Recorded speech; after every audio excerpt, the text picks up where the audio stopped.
Yo, what's going on, guys? Welcome back to the channel. It is Professor Anime, and welcome back to, yet again, another Boruto Naruto Next Generations episode review. So, technically, this isn't going to be a video containing only one episode of Boruto, but it's actually going to contain two episodes. Today, we're going to be discussing episode 52 and 53 of Boruto Naruto Next Generations, since I missed last week's episode, because, I'm lazy, so deal with it. Anyways, let us begin.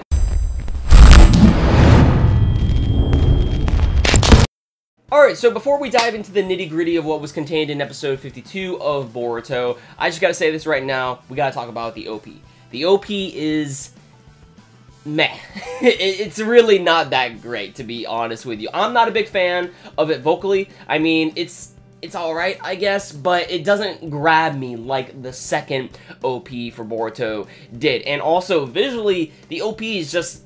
it's also just kind of meh. And, like, honestly, if you compare the two, you can definitely see that opening 2 of Boruto definitely has a whole lot more visually creative imagery within it compared to the OP. Now, the ED, on the other hand, the ED kind of has, like, a little, you know, a somber tone to it, I would say, but... visually, it's also quite appealing as well. So, in terms of these new EDs and new OPs regarding, you know, what was introduced in this episode of Boruto, I would say that the ED takes the spot compared to the OP. But yeah, anyways, when it comes down to episode 52 of Boruto Naruto Next Generations, where we left off in episode 51 with the whole White Zetsu encounter, we actually see a whole fight within the episode play out, which is, you know, good. You know, it wasn't like a short fight that was, you know, half-assed. It was actually a long, progressed fight, and the episode was entirely dedicated to Naruto and Konohamaru's team,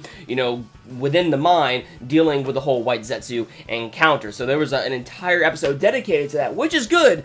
The fight itself, though, was kind of underwhelming. I don't know, there was just something I felt about this episode that I just didn't really seem to, you know, really get a whole lot out of, but nonetheless, the episode did give us progress. The progress that we actually see within this episode of Boruto led to the whole Ōtsutsuki tie-ins, that there does, in fact, still seem to be remnants of Kaguya Ōtsutsuki still lying about, or at least, you know, the lineage of her clan. So, when it comes down to that whole ordeal, that's actually quite interesting because it actually leads to, you know, what's in store for us in the future arc, and also what is shown at episode 53, but we'll get to that in a bit. But it was also kind of revealed that there was actually a lot more White Zetsus within the cave as well, and after finishing the White Zetsu encounter that Konohamaru and the gang, you know, fought off in episode 52, when they eventually get to the innermost part of the mine, they actually find out that there is flames of Amaterasu everywhere, and the only possible, you know, person that we know was able to, you know, use something like that is Sasuke. So Sasuke was in fact there before Konohamaru and the rest of the gang, and actually dealt with the remaining Zetsus at the time. So if in fact Sasuke was not there, let's just say hypothetically, Konohamaru and the gang, honestly, I would probably have to say that everyone would just get annihilated, because not only did Konohamaru look weak as fuck in episode 52, but also, if you have that many Zetsus within the mine, they are just bound to be swarmed over. Like, they are bound to be swarmed over. It's just no doubt in my mind that they probably would not have gotten out of the cave alive. But that's entirely my opinion. So yeah, when it came down to episode 52 of Boruto, we get introduced to the whole White Zetsu encounter. We see that there's ties in with, you know, the Otsutsuki Clan still remaining, that which eventually lead into, you know, the continuation of the Chunin Exam arc. And then we get to see the discovery that, you know, there was actually a lot more White Zetsus at the time before Sasuke ended up coming in to basically annihilate everything else that was within the mine.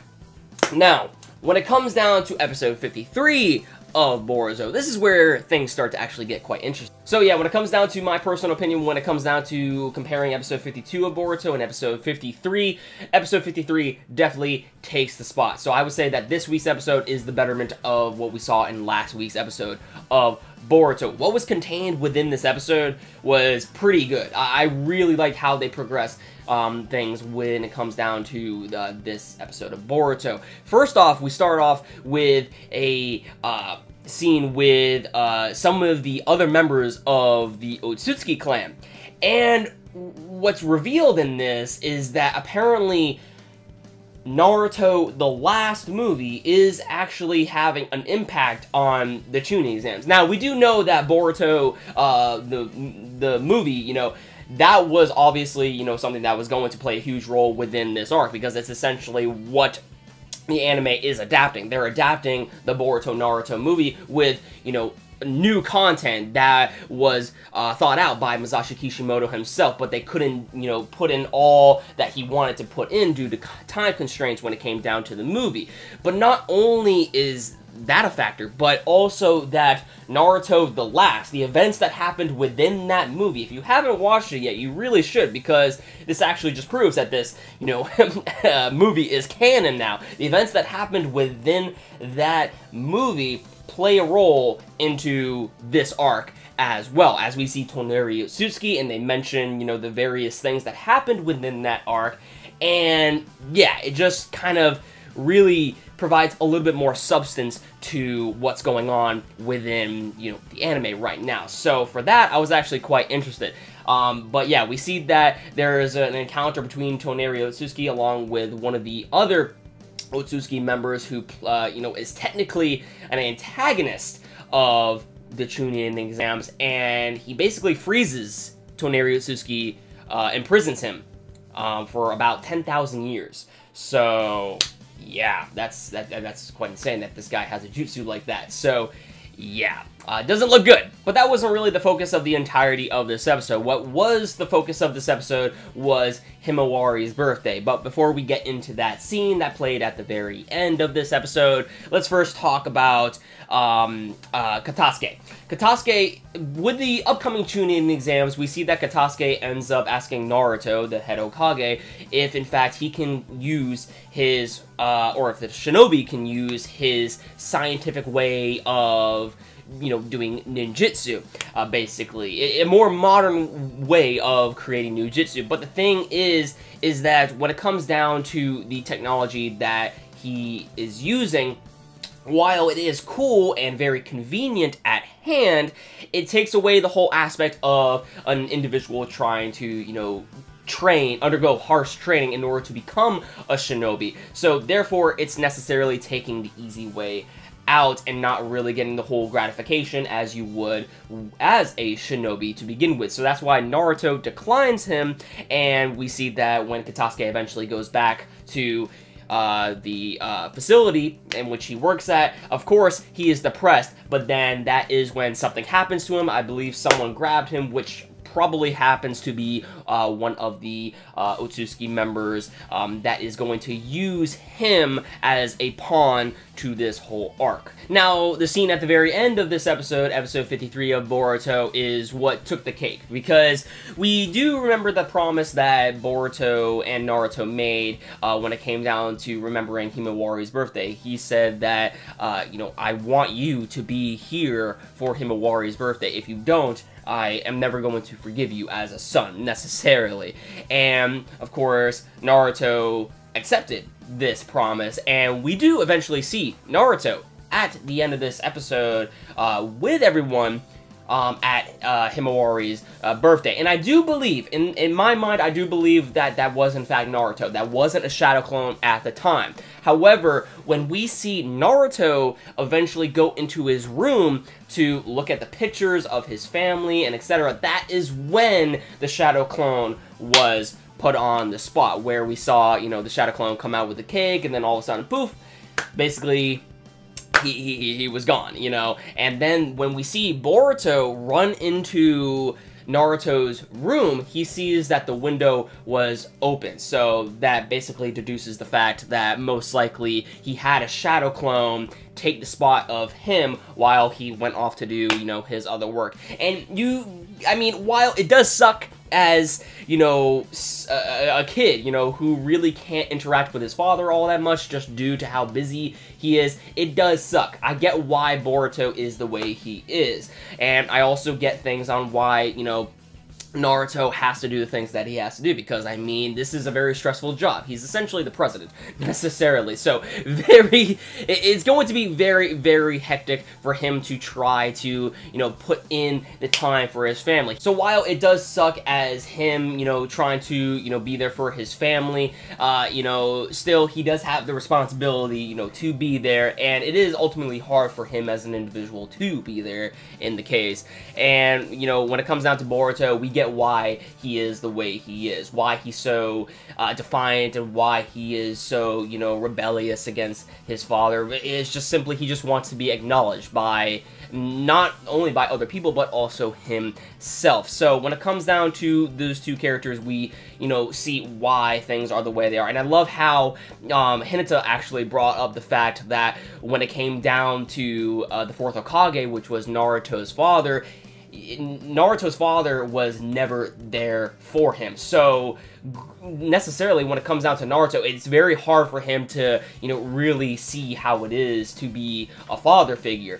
But the thing that's important here, which Hinata brings up, is that when it comes down to Naruto, he's at least there for Boruto, and that's what sticks with Boruto in this episode. And I honestly thought that was a really beautiful scene right there. I thought, honestly, actually, that scene with the whole, you know, with Himawari's birthday and then Naruto going into, or excuse me, Boruto going into Naruto's room, I thought that scene actually played out better than what we saw in the movie. But that's just me personally. I thought that was honestly better executed than what I saw in the movie, to be quite honest with you. But yeah, I think while we do know how Boruto is and why he is the way he is when it comes down to the whole father-son relationship with him, we know that Boruto cares deep down about his father. It's just he wants his father to, you know, accept him and be there for his family like a father should, and he simply cannot grasp the responsibility that his father has protecting the village, that he has to protect everyone else.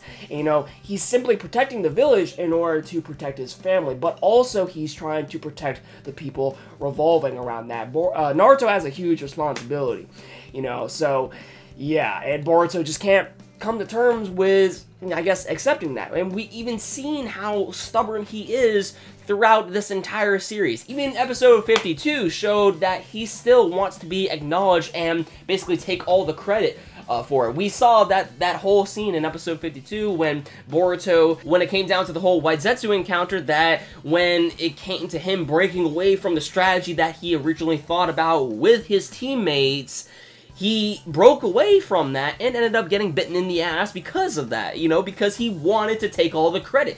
You know, Boruto has this obsession with power and acknowledgement, and while we can see the acknowledgement part, it's just that how Boruto is portrayed, especially when it comes down to 50 episodes, and it doesn't seem like it's getting any better.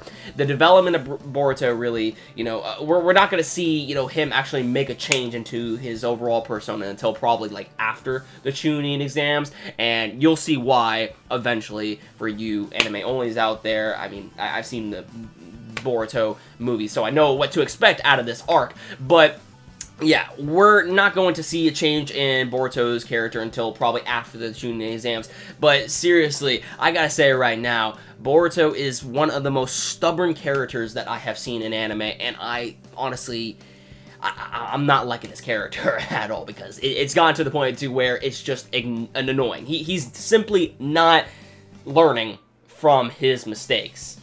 So yeah, that's at least my personal thoughts on that. But yeah, how did you guys think about episode 52 and episode 53 of Boruto? Agree with my opinions? Agree with, you know, everything I had to say? Or do you disagree? Let me know your thoughts in the comments down below.